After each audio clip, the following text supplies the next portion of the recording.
বাংলাদেশের এমপি যারা হবেন তারা যাতে ভবিষ্যতে নিজেদেরকে মোগল সম্রাট হিসেবে না ভাবেন, সেই ব্যবস্থার বিলুপ্তি ঘটবে। ভারতের আধিপত্যবাদ যাতে প্রতিষ্ঠিত হয়, সেই উদ্দেশ্যে 111 সৃষ্টি হয়েছিল। জনগণের বিরুদ্ধে যদি কোনো রাজনৈতিক দল অবস্থান নেয়, সেটা অটোমেটিক্যালি বিলুপ্ত হয়ে যায়, ইংরেজিতে যাকে বলে এক্সটিংশন।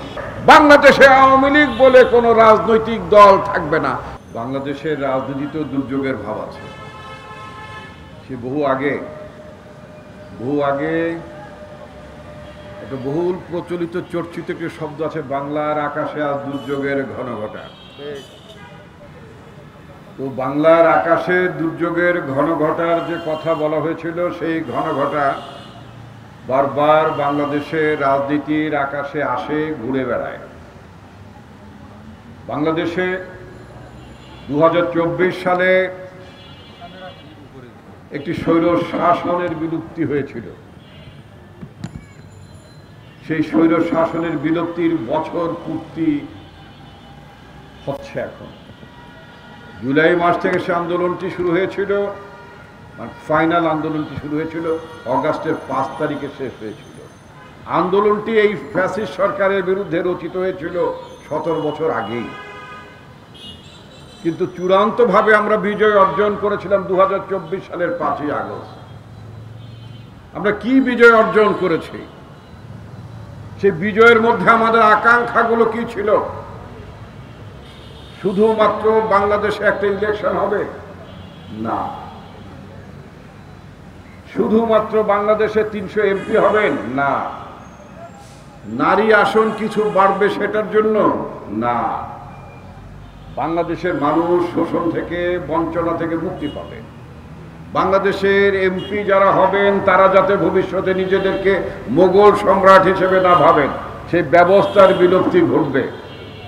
বাংলাদেশের মন্ত্রী, প্রধানমন্ত্রী, প্রেসিডেন্ট, রাষ্ট্রদূত, সরকারি কর্মকর্তারা জবাবদিহিতার আওতায় আসবেন। সমস্ত কিছুর মধ্যে একটি গণতান্ত্রিক ব্যবস্থা থাকবে। বাংলাদেশ রাষ্ট্রটি গণতান্ত্রিক রাষ্ট্র হবে এবং সরকার জবাবদিহিতার মধ্যে থাকবে। রাষ্ট্র যখন গণতান্ত্রিক হয়, সরকার যখন জবাবদিহি করতে বাধ্য হয়, তখন সেই রাষ্ট্রে সরকার বলতে শুধুমাত্র এমপি মন্ত্রী নন। সরকার বলতে পিয়ন থেকে শুরু করে মন্ত্রী পরিষদের সচিব পর্যন্ত। বাংলাদেশে কয়েকদিন আগে কয়েকটি আন্দোলন হলো। সেই আন্দোলনে সরকারি কর্মকর্তারা, কর্মচারীরা বললেন তাদেরকে নাকি চাকরি থেকে বাদ দেওয়া যাবে না। কেন যাবে না? উনি ঘুষ খাবেন, দুর্নীতি করবেন, 14,000 টাকার বেতনের কর্মচারী, ঢাকা শহরে 2টা বাড়ি বানায় ফেলবেন, বিদেশে ছেলে পেলে পড়াবেন। এই ঘটনা একজন এমপির বেলায় হলে, একজন মন্ত্রীর বেলায় হলে তাকে জবাবদিহি করেন, বলেন পলিটিশিয়ানরা খারাপ, চোর। আপনি যে মহাচোর, সেই কথাটা আপনাকে বলা যাবে না কেন? এই যে আপনি মহাচোর, আপনারা অনেকেই মহাচোর, এই ব্যবস্থাটি জবাবদিহিতার মধ্যে আসতে হয়। এই যে পরিবর্তনটি হয়েছে, এই পরিবর্তনটির মধ্য দিয়ে যে আমরা যে সংস্কার চাই, এই মহাচোরদেরকে আমাদেরকে আটকাতে হবে। তো কিভাবে আটকাবেন? বাংলাদেশে 2014 সালে, 2018 সালে, 2024 সালে বাংলাদেশে 3টা বিতর্কিত নির্বাচন হয়েছে। আমার দলও অনেক সময় বলে না, আপনারা অনেকে বলেন না। 2009 সালে নির্বাচনটা বিতর্কিত হয়েছে। 111 এর পরে যে নির্বাচনটা হয়েছে, এই 111 নির্বাচনটা ছিল মহা ডিজাইন করা একটা নির্বাচন। আওয়ামী লীগকে আবার ক্ষমতায় পুনর্বাসিত করার একটা ডিজাইন ছিল 2008-9 যে ইলেকশন, 111 এর পরে ইলেকশন।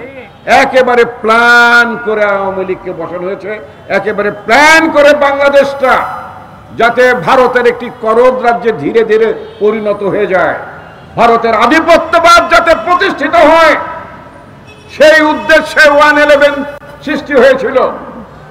এবং সেই উদ্দেশ্য পূরণ করার জন্য 2008-9 যে নির্বাচনটা হলো, সেই নির্বাচনের মধ্য দিয়ে বাংলাদেশের শেখ হাসিনার অবৈধ শাসন পাকাপোক্ত হয়েছে, দীর্ঘ বছরের পর বছর। বন্ধুগণ, আজকে সেই অবস্থার বিলুপ্তি ঘটেছে। অনেকে আমাকে জিজ্ঞেস করেন 2024 সালে যে নির্বাচন হবে আওয়ামী লীগ ছাড়া, সেই নির্বাচন তো একতরফা নির্বাচন। বলে কেন? 2026 সালে যে নির্বাচন হবে সেখানে আওয়ামী লীগকে নিষিদ্ধ করা হয়েছে, আওয়ামী লীগ ছাড়া ইলেকশন করলে নাকি এই নির্বাচনটাকে অনেকটা একতরফা হবে। আমি বললাম কেন?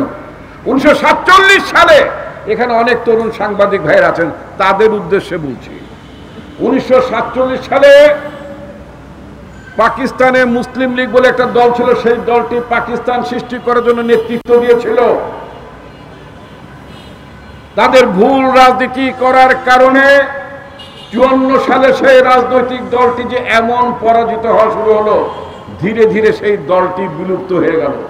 রাজনীতি যদি ভুল হয়, জনগণের বিরুদ্ধে যদি কোনো রাজনৈতিক দল অবস্থান নেয়, সেটা অটোমেটিক্যালি বিলুপ্ত হয়ে যায়, ইংরেজিতে যাকে বলে এক্সটিংশন। আওয়ামী লীগ ভুল রাজনীতি করেছে, আওয়ামী লীগ মানবতার বিরুদ্ধে অপরাধ করেছে, গণতন্ত্র হত্যা করেছে, লুটপাট করেছে, জনগণের বিপক্ষে অবস্থান নিয়েছে, বাংলাদেশ রাষ্ট্রের বিরুদ্ধে অবস্থান নিয়েছে আওয়ামী লীগ। সুতরাং আওয়ামী লীগ অনিবার্যভাবে বিলুপ্তির পথে চলে যাবে। ওটা ইংরেজিতে যেটা বলছিলাম এক্সটিংশনের পর্যায়ে চলে যাবে। আওয়ামী লীগ বলে কোনো রাজনৈতিক দল যেমন মুসলিম লীগ ছিল না, একইভাবে ভবিষ্যতে বাংলাদেশে আওয়ামী লীগ বলে কোনো রাজনৈতিক দল থাকবে না। এটা নিষিদ্ধ করা না করার চেয়েও বড় কথা হচ্ছে তাদের ভুলের রাজনীতির কারণে বাংলাদেশের মানুষ আর আওয়ামী লীগের রাজনীতিকে সমর্থন করবে না। আওয়ামী লীগের রাজনীতি বাংলাদেশে ফিরে আসার কোনো সুযোগ নাই।